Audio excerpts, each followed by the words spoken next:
नमस्कार बच्चों, मैं Kanhaiya Yadav CBS classes for social science में आपका स्वागत करता हूं। आज की वीडियो के अंतर्गत हम लोग कक्षा 10 के सामाजिक विषय या सामाजिक विज्ञान के अंतर्गत भूगोल भाग के लेसन 4 के अध्ययन की शुरुआत करेंगे, जो कि इस लेसन का पहला भाग होगा, जिसके अंतर्गत हम लोग आज जैसा कि लेसन का नाम है कृषि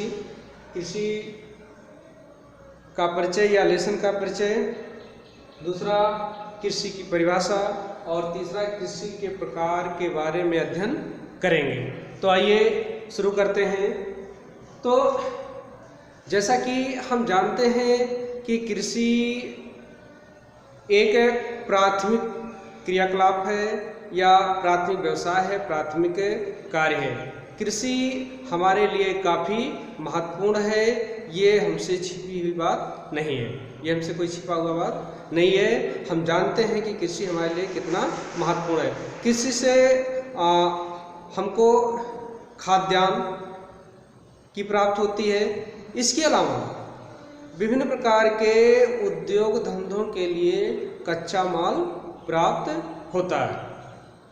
और भारत जैसे देश के लिए कृषि और भी महत्वपूर्ण हो जाता है, क्योंकि भारत गांव का देश है।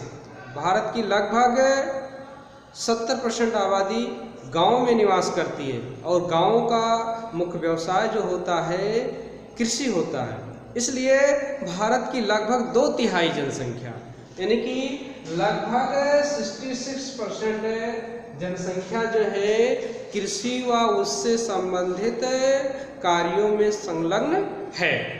तो इस प्रकार हम कह सकते हैं कि कृषि एक महत्वपूर्ण व्यवसाय या क्रियाकलाप है। अब आइए हम कृषि के बारे में विस्तृत जानकारी प्राप्त करते हैं। तो सर्वप्रथम कृषि किसे कहेंगे, यानी कि कृषि की परिभाषा। कृषि किसे कहते हैं, कृषि किसे कहा जाए, इसके लिए हमें इसकी परिभाषा जानना जरूरी है। तो फसलों को उगाना ही कृषि है, फसलों को उगाना ही कृषि है। अब आप कहेंगे फसल किसे कहते हैं, तो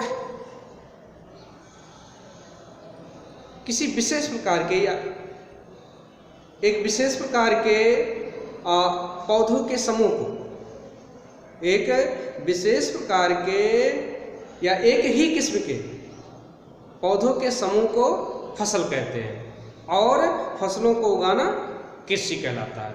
ये रही सरल से सरल शब्दों में कृषि की परिभाषा।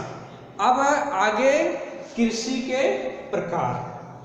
हालांकि कृषि का वर्गीकरण कई आधारों पर किया जा सकता है, कई आधारों पर कृषि के प्रकार हैं। इनमें से हम लोग इस लेसन के अंतर्गत कृषि का वर्गीकरण या कृषि के प्रकार को जानेंगे।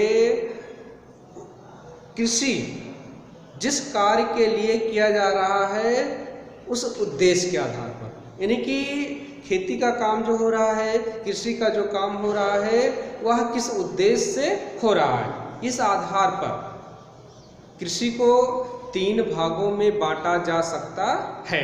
यानी कि उद्देश्य के आधार पर कृषि 3 प्रकार की होती है। नंबर 1 प्रारंभिक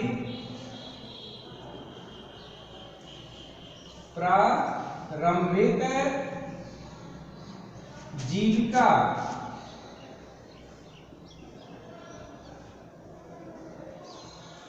प्रारंभिक जीविका निर्वाह कृषि।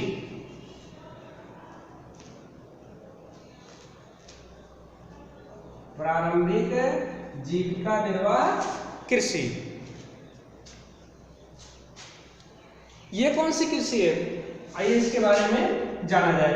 देखिए लिखा है प्रारंभिक, यानी कि जब आप कृषि के इतिहास का अध्ययन करेंगे कि कृषि की शुरुआत कैसे हुई, तब आप पाएंगे कि पाषाण काल में या पाषाण काल के बाद नवपाषाण काल में कृषि की शुरुआत होती है। तब उस समय कृषि कार्य कैसे किया जाता था, जिन जिन विधियों से, जिन तरीकों से कृषि कार्य किया जाता था, उसको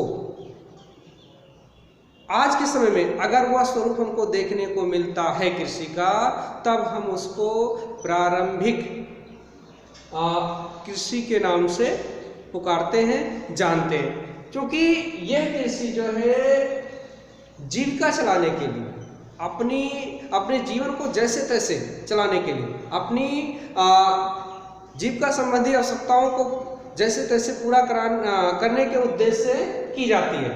इसलिए इसको प्रारंभिक जीविका निर्वाह कृषि कहते हैं। इसकी विशेषता क्या है बताते हैं आपको।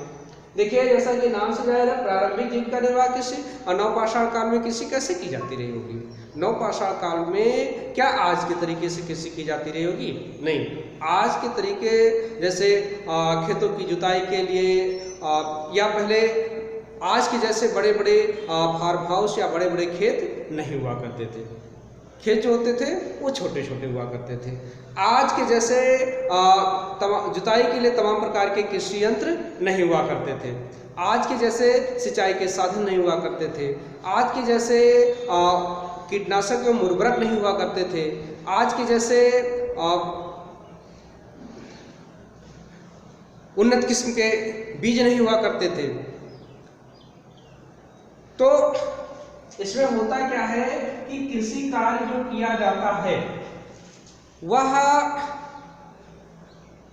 परंपरागत विधियों से, यानी कि कोई भी आधुनिक चीज का प्रयोग नहीं किया जाता है। इसके अंतर्गत कृषि कार्य के लिए परंपरागत यंत्रों का, परंपरागत विधियों का प्रयोग किया जाता है। जैसे सर्वप्रथम, चूंकि कृषि कार्य में उर्वरक आदि का प्रयोग नहीं करना होता है, इसलिए सर्वप्रथम ऐसे भूमि का चुनाव किया जाता है जहां पर पेड़ पौधे वनस्पतियां उगे हों। क्योंकि पेड़ पौधे वनस्पतियां उगी रहेंगी, उनकी सघनता रहेगी, तो उनकी पत्तियां जमीन पर धरातल पर गिरेंगी और सड़ेंगी, गलेंगी, जिससे उसमें ह्यूमस की मात्रा यानी कि जीवांश की मात्रा में वृद्धि होगी और मृदा अधिक उपजाऊ होगी। तो सर्वप्रथम इस प्रकार की भूमि का चयन किया जाता है जहां पर पेड़ पौधे वनस्पतियां उगी हों। उन पेड़ पौधे वनस्पतियों में, जंगलों में आग लगा दी जाती है। आग लगाने के बाद फिर उसको परंपरागत यंत्रों से काट करके साफ कर लिया जाता है। फिर उसको परंपरागत यंत्रों से लकड़ी, पत्थर आदि से उसकी निराई गुड़ाई की जाती है। फिर फसलों की रोपाई या बुआई कर दी जाती है। इसमें उर्वरक आदि का प्रयोग नहीं किया जाता है, सिंचाई आदि की व्यवस्था नहीं होती है। जो कुछ उत्पादन होता है वह प्रकृति के भरोसे होता है। इसलिए इस कृषि पद्धति में इतना ज़्यादा उत्पादन भी नहीं हो पाता है कि हम उसका व्यापार कर सकें, उसका क्रय विक्रय कर सकें। इसलिए इतना ही उत्पादन होता है कि हम जैसे तैसे अपनी आवश्यकता को पूरा कर सकें और अपनी आजीविका को चला सकें। इस प्रकार कृषि आज भी विश्व के अनेक भागों में की जाती है और अपने देश में भी अनेक भागों में की जाती है। इस प्रकार की कृषि को कर्तन दहन कृषि के नाम से भी जाना जाता है या काटो एवं जलाओ कृषि के नाम से जाना जाता है। क्योंकि इस कृषि के अंतर्गत होता क्या है कि सर्वप्रथम जंगल में आग लगा दी जाती है और आग लगाने के बाद में खेत खरपतवार, झाड़ियों को साफ करके खेत को साफ कर लिया जाता है और कृषि कार्य किया जाता है। क्योंकि कृषि कार्यों में उर्वरक आदि का प्रयोग नहीं किया जाता है, इसलिए भूमि की उर्वरता धीरे धीरे घटती जाती है और जब भूमि की या मृदा की उर्वरता समाप्त हो जाती है तब उस स्थान को छोड़ दिया जाता है और अन्यत्र कृषि योग्य भूमि प्राप्त कर लिया जाता है। आज भी कृषि का यह स्वरूप देश और दुनिया में देखने को मिलता है। इस प्रकार की कृषि को अलग अलग देशों में अलग अलग नामों से जाना जाता है। जैसे कि मैक्सिको और मध्य अमेरिका में इस प्रकार की कृषि को मिल्पा के नाम से जाना जाता है। मैक्सिको और मध्य अमेरिका में इस प्रकार की कृषि को किस नाम से जाना जाता है? मिल्पा।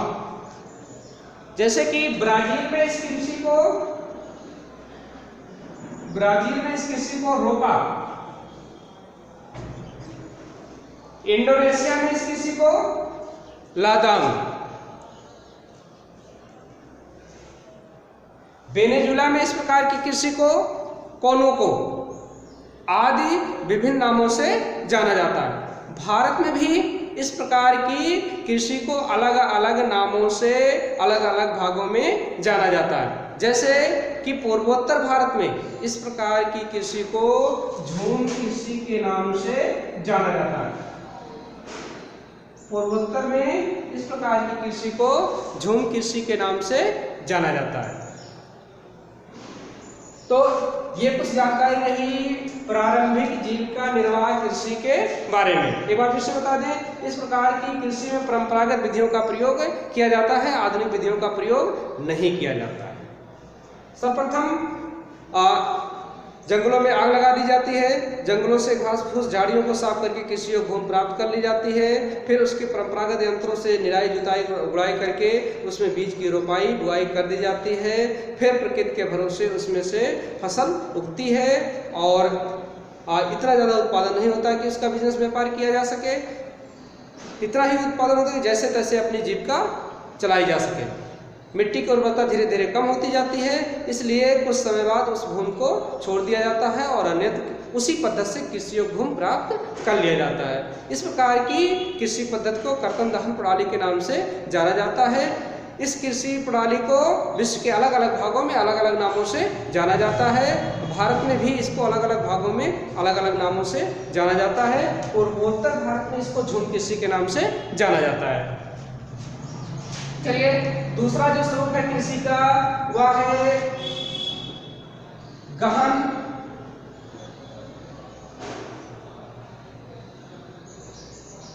जीविका कृषि।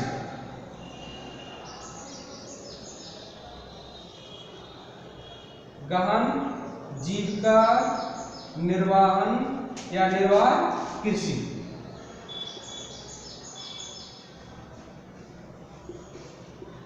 इसमें क्या होता है? देखिए, इस प्रकार की कृषि देश के उन भागों में या दुनिया के उन भागों में होती है जहां पर जनसंख्या घनत्व काफी अधिक होता है या जहां की भूमि पर जनसंख्या का दबाव अधिक होता है। इस प्रकार ऐसे क्षेत्रों में लोगों के खाद्यान्न संबंधी आवश्यकताओं को पूरा करने के लिए जो कुछ भूमि उपलब्ध होती है उस पर श्रम एवं पूंजी का अधिकाधिक प्रयोग करके अधिकाधिक उत्पादन प्राप्त करने का प्रयास किया जाता है। क्योंकि ऐसे क्षेत्रों में रोजगार की कमी होने के नाते अधिक से अधिक लोग कृषि कार्यों में संलग्न होते हैं। इस प्रकार की कृषि बिहार, उत्तर प्रदेश आदि राज्यों में की जाती है। चलिए, तीसरा जो प्रकार है वह है वाणिज्यिक कृषि।